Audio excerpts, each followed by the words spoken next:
In today's video, we're going to be chatting about some of the amazing games that I've been playing over the past few months.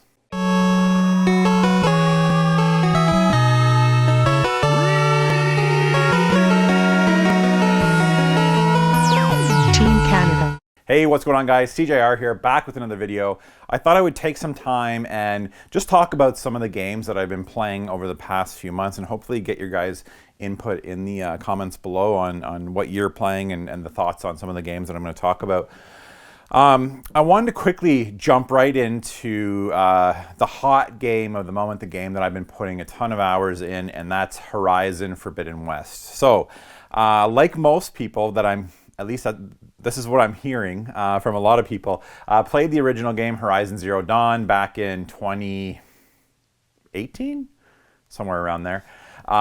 You know, and put probably 20 hours into it, and then kind of fell out when Breath of the Wild came out, and that seems to be a popular sentiment of kind of what happened to people with the previous entry in the game. It seems like a lot of people didn't get to the end of that game and just didn't finish it for whatever reason, and that reason for a lot of people seems to be Breath of the Wild. Breath of the Wild came out right around the same time, and I think it might have been a week later. So it was that initial rush of Horizon Zero Dawn, and then Breath of the Wild came out, and a lot of players went over and played that, and of course completed that game. So ate up all my time around that time, and yeah, I enjoyed the first game. I thought it was a great entry. You know, Aloy I find as a compelling protagonist.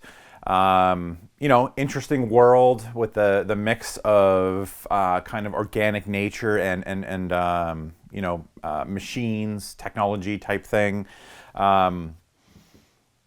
The one thing that I'll say about it, the combat, and it translates to this one, the combat could be a little bit more refined, and I'll touch on that a little bit right now. With Horizon, so I'll say right off the bat, I'm loving this game. I was a little bit worried because I do have a bit of open world fatigue. I just came off of Far Cry 6, which I bounced off of after about 10 hours and haven't gone back. You know, kind of burnt out on the Assassin's Creed. And for Horizon Forbidden West is that. It's an open world game where you're, you know, doing side missions, running errands for people. So far, for whatever reason, I'm compelled to do everything, and I'm really enjoying it. I will say that the world and the graphics in the game are absolutely gorgeous. This is one of the best looking video games of all time, in my opinion.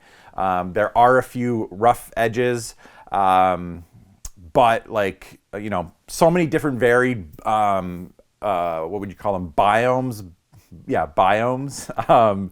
Essentially locations. You got jungle, mountain, snow, desert. You've got all sorts of different tribes, and graphically, it's just kind of a feast for the eyes, and I've really been enjoying it. On the technical end of things, I have run into one or two minor bugs. I've heard like mixed results on that. People are saying that it's unplayable. That is not true at all. There are some minor quirks. I had one bug where I got caught on the environment and it was kind of glitching out, and I had to restart the game. And then one other one where a boulder was fired at me in a battle and it just kind of hung up in the sky. And then when I kind of bumped into it, it fell. That's it. Nothing major at all. Technically, it hasn't really been much of an issue for me. Another thing in this game that I really am enjoying is the character models. I guess that's the best way to say it. This is some of the best character design and models and voice acting I've seen in a video game possibly ever. So when you are going into a cutscene with another character, the design of those characters is spot on. You know, their outfits look absolutely gorgeous. Their skin tones look realistic. The eyes and mouth moves in sync for the most part with dialogue. The dialogue is fantastic. The voice acting in this game is some of the best I've ever seen. So many different characters that you're meeting, and you know, the characters feel realistic in these cutscenes, and it's something that stood out to me. You know, if it stands out and I go, wow, this is really good, then I know it's, you know, something special.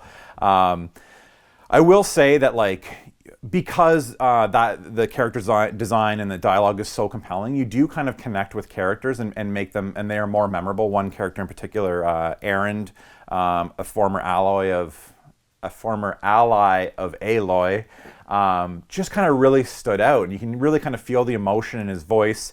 And it's really about like the animations of the characters too. When they're delivering their dialogue, it carries weight when they're talking to Aloy, and it's kind of hard to explain, but it really lends to the realism and the immersion of the game.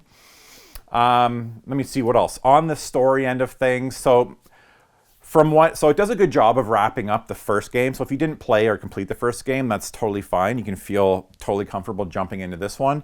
It starts with a cutscene, 5-minute movie wrapping up kind of what happened in the first game.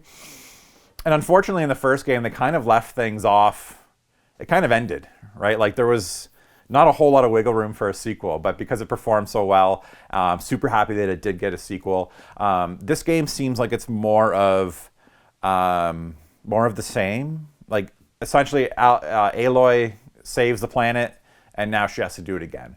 That's pretty much how it goes. So the story isn't anything too in depth, but it, where its shortcomings don't take away from the experience at all. And like I said, there's like, when you're running errands, you kind of learn a little bit of backstory about some other characters, and I'm finding myself caring about the little smaller sub-stories more so than the overarching story. The overarching story is interesting. It's like pure sci-fi. You're living in this post-apocalyptic world, and you're trying to like reboot the system to the tech end of this world. You're trying to reboot it to save the world, essentially. No real spoilers there. That's in the first 5 minutes of the game. But yeah, combat. I guess we should mention combat. So early off in the game, you're in some tight quarters, and then it opens up to open world. And one of the issues I found, I couldn't quite pinpoint it, but it felt kind of awkward in a confined area. Now, I listened to a podcast, I think it was Giant Bomb, and they articulated it perfectly. It's Aloy's inertia is a bit strange. So, say there's an item on the ground and you run over it, and she keeps kind of in her animation and she runs past it, and then you kind of turn around and then stop, and like her momentum wants to take her further than you want to actually control, if that makes sense. And in a tight quarters, it was a bit strange. And early off in the game, I was like, wow, the platforming sections, I'm like, something seems off here, but you do get used to it. It's not a big deal in the open world. It just initially in those tight quarters, like corridors, the game is pushing you a certain direction in the first, hour or so before it kind of opens up. And I did kind of notice it there. Combat is, I think, what's keeping me in this game. It can be a little bit clunky at times. I think what this game needs is a lock-on feature. I haven't found it yet. Maybe I missed it. But essentially, there's a whole bunch of enemies, and it can be a little bit confusing, cumbersome. Cameras having a hard time keeping up and focusing on the action. You're getting pummeled by one enemy. You're getting disoriented. And it's hard to kind of track where you are sometimes in bigger battles. When it comes to combat, though, this is one of the most varied in terms of weapons, attacks, dodges, different ways that you can approach a battle. This is one of the most extensive combat systems in a open world, like action RPG style game. I wouldn't say easy to play, tough to master, but like it takes some getting used to for sure. And I think that's part of what's compelling me. I'm constantly getting new weapons, trying out new things, and it's been a ton of fun. I'm 20 hours in. I think I'm level 20, and I can't put it down. So like I said, I thought I was experiencing open world fatigue, and for whatever reason, I can't explain it, but it seems to be like this game has the right amount of stuff to do, and it's not overwhelming. I find like Assassin's Creed and Far Cry games, you open up your map and there is, you can barely walk without hitting something. This one seems to be the right balance of side missions and, stuff to do. It doesn't seem overwhelming so far. And at the same time, it's super interesting. Like you're essentially going from like tribe to tribe, and each tribe is unique in its visuals and morals and the way that they look at what's going on in the world. So you're mixing things up. The missions have been pretty varied so far. I would imagine that after about 40 hours in, it would get more repetitive. But for the time being, like I said, I cannot put the game down. Really enjoying it, playing it on a daily basis, and yeah, I highly recommend it. It's been fantastic so far. So that's Horizon Zero Dawn. That's what I've been putting most of my time in. Previous to that, it was all about Halo. So finished the single player campaign, really enjoyed it. Let me know below if you've played Halo Infinite and what your thoughts are on it. The single player campaign was great. I'm waiting for the co-op campaign to come out, I believe in May, and then I'll probably play it through it again with one of the boys, most likely Teddy, because Teddy's been playing through it and he loves shooters. So yeah, it's interesting. The whole open world aspect of Halo was a ton of fun to jump in. I love that they went that direction. It did feel like they had, and I kind of heard this in some articles and videos that I heard about the production of this game, is that they had bigger aspirations that they kind of had to pare down. They didn't really go full out on that open world. It's still a pretty contained world, which is okay to me too, because I'm not the type of person that really wants to spend 70, 80 hours in a game. I'd like to wrap it up in 30. But I did find myself wanting more Halo. So hopefully they do some sort of expansion for the single player campaign, because I would love to get some more content out of that, because it was a ton of fun. The grapple hook totally changed the game. Some of the abilities that you can do now in Halo kind of freshened up the franchise, in my opinion. I was out on Halo. I was out. I wasn't that excited for it. You know, I've played them all, but I was kind of burnt out, wasn't that excited, and that quickly changed in the first couple hours of playing the single player campaign. Absolutely loved it. Now the multiplayer. I have played more Halo multiplayer than any game ever in terms of online multiplayer. I'm not a big online gamer, but I got hooked by Halo. Really, really enjoyed it. So I blew through the the Seasons Pass, 100 levels. Had a ton of fun there doing some of the events. Fractured Tenerai event with the samurai, got all that armor. Unfortunately, I found that like what was driving me was unlocking new cosmetic armor, and I was playing just to do that, not playing for the pure fun of Halo. And I have fallen out of it since. Now, what would get me back is actually the next time the event pops up, so I can go back and get more stuff. So that seems to be what's driving me. They are introducing new gameplay types, which has kind of piqued my interest. I am hoping that eventually they'll release some sort of battle royale mode. I think that they're going to need to for the game to stay relevant. I'm pretty sure from what I hear, the player count has dropped off significantly in the past few months. So, but it's fantastic. It is some of the best multiplayer, shooter gameplay ever. I would be interested to see like hardcore Halo players' thoughts. Let me know in the comments below if you're somebody that's been playing Halo online, like a dedicated player for years. I would love to know your thoughts on Halo Infinite's multiplayer compared to the other games. So yeah, let me think here. Next up, look what I picked up. Got a prop here and everything. Guitar Hero. Since the acquisition or proposed acquisition of Activision, the wheels kind of started turning in my brain, and I was like, you know what, I'd really like to play. My first thought went to, I hope Activision revitalizes the Guitar Hero franchise. I think it's time. I think people have been away from it enough now that it would do pretty well.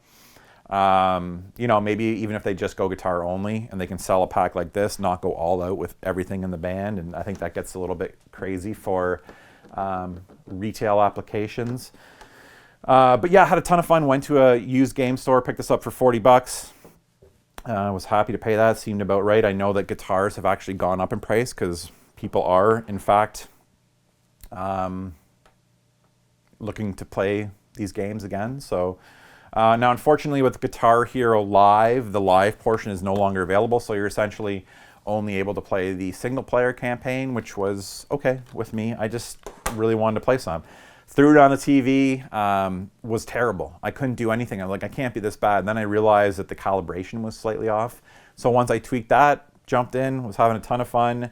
The boys got in on it. I really wanted them to experience Guitar Hero. It's something that they've never played before.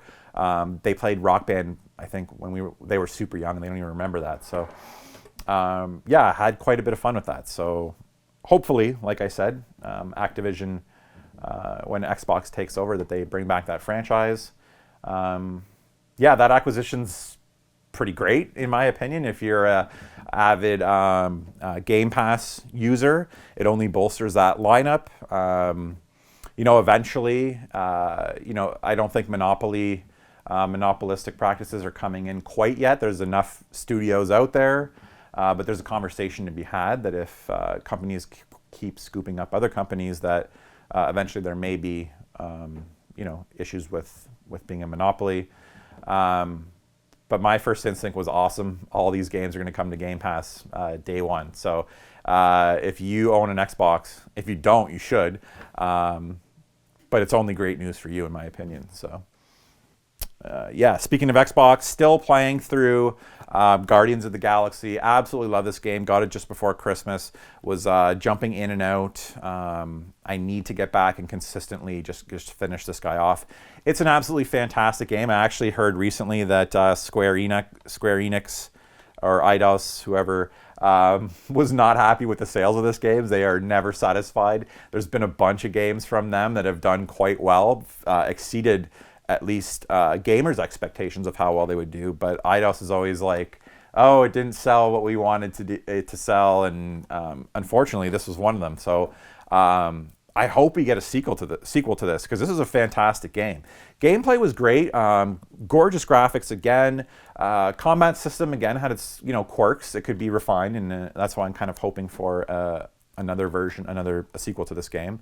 But the story, the characters, the voice acting in this were absolutely fantastic. I think a lot of people went in going, "Oh, it's not Chris Pratt and that crew from the movies." It didn't matter whatsoever. There was still all of the Guardians of the Galaxy feel is in this game with these characters and voice actors. It's a fantastic game, and I highly recommend you pick it up. You can get it now easily for $40. So highly recommend that game. One of my favorite games of 2021. Let me think. Before I get to retro stuff, went on a bit of a kick on the Nintendo Switch, kind of searching out retro style games for the Nintendo Switch. So essentially like 16-bit platformers is kind of where I fell. There's a ton of good ones on the Nintendo Switch that you can pick up on sale frequently. I like to play them on the TV with the 8-bit Do SN30 Pro controller with a nice D-pad. Actually, I use the Genesis one quite a bit too, but having a ton of fun with them. And the one that I'm playing most right now is Freedom Planet. Now, this game came out, I believe, in like 2018, so you can get it on sale. But it's a fantastic little platformer, gorgeous visuals, amazing art style, cute little cutscenes, interesting little story to it for a simple platformer. I would describe this game, I'll try and run a trailer here for you guys so you get an idea of it. Essentially like Sonic the Hedgehog with a bit of Mega Man, I would say, platforming sequences. But yeah, like a lot of like Sonic style gameplay. You can switch between different characters which have different abilities. It has like a Saturday morning cartoon kind of feel to it, if that makes sense, with the characters and the voice acting and the cutscenes.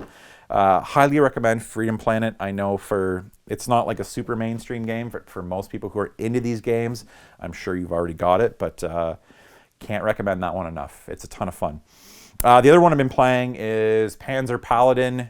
Yeah, it's a platformer. I would say a little bit more slow moving, more so like Castlevania. Not like a Metroidvania, but just simply Castlevania. You're playing in a paladin, which is essentially like a mech, and you're a pilot, and you can actually, there's sequences where you can get out, much like Master Blaster, where you can hop out of your paladin and do some platforming segments, light puzzle elements. Ton of fun, great graphics, all kinds of weapons. You kind of defeat your enemies and take their weapons, and there's crazy stuff like a hammer, a frying pan. yeah, I mean, I don't know what else to say about it. I guess it's Metroid-like in that you can pick which boss or which kind of area you want to go to in whatever order you want, type thing. But yeah, Freedom Planet and Panzer Paladin, both games can be found for I think around $15. Highly recommend them. Playing those on the Switch. The Switch goes with me everywhere I go. So I tend to look for experiences on there first, and especially for games like that. I'm going to pick them up on the Switch always. Retro. So if you follow me on Instagram, you may have seen. If you don't, you can find a link in the description below. But finally finished Albert Odyssey on the Sega Saturn. So I started this game about a year ago. Super rare and expensive RPG, developed by Sunsoft, I think brought over to North America by Working Designs. I'm sounding like a broken record, but great art style, great visuals, 16-bit turn-based RPG, awesome soundtrack. Yeah, I can't recommend this one enough. Now, I want to say it took me 35 hours. I did resort to a guide in probably the last quarter of the game. I didn't want to use it in the early stages. I didn't want to use it till I really needed it, but essentially it'll save you tens of hours. So you go to a castle or a dungeon and you can spend an hour wandering around, backtracking, not sure of where to go. I don't have time for that. So that's where the guide came in. It's like, head to this castle, head to the top right, go here, get this potion here in this room. And it just kind of guided me through. And especially the later stages of the game, it turned it in from what took me 10 hours. It would have taken me probably 30 to get through that stuff. And I ain't got time for that. So I do highly recommend playing Albert Odyssey. I don't know how you would. This game's crazy expensive. You'd have to find some sort of way to emulate it. I have actually been playing this through the SeeJayAre, which I did a video on previously. I'll post that up here in the cards. And it's been fantastic. I've been playing a ton of Saturn games, as well as Turbo games, with the Turbo Super HD system from Stone Age Gamer, which I also did a video on. So retro, that's what I've been doing. So I decided that what I'm going to do is actually play one retro RPG. I always have one on the go that I can kind of hop into. And the next one that I'm doing is Snatcher. Snatcher is another very expensive game that I'll probably never own. Playing that on the Super EverDrive Pro, which I have a video coming up on, and the Mega SG on my TV, so it looks absolutely gorgeous. But yeah, hopping into that. It's like a text-based RPG, but not point and click. It's more menu-based, text-based RPG. Doesn't sound super exciting, but it's a great story. Blade Runner-esque, fantastic music, pretty good voice acting, cheesy at times, but absolutely love it. Yeah, it's on the Sega CD, I should mention too, and I've been playing a ton of Sega CD games through the Super EverDrive Pro, which basically emulates an entire Sega CD on that little cartridge. Video coming soon. That, and then also when I was on my trip, I just came back from vacation in Punta Cana, Dominican Republic, which was great. Started playing Earthbound. They released Earthbound on the Super Nintendo on the Switch. So I have never actually beat that. There's actually a really cool feature where you can pull up the strategy guide, which is super cool, and kind of follow along with that. That's always fun too. Quick side mention. Speaking of strategy guides, I pulled one up for Albert Odyssey. I've been using archive.org to pull up old strategy guides and gaming magazines. I use it on my tablet, and it's like having the old actual magazine. So archive.org is a great source for retro game magazines. I'm rambling. Let me know in the comments below what you guys have been playing. Stay tuned. I've got a recent pickups video. I picked up all sorts of cool gaming stuff recently, so I'll have that coming. Stay tuned for the Super EverDrive Pro video, which I'll walk you guys through some of the features of that flash cart. And as always, thank you guys so much for watching, and till the next episode.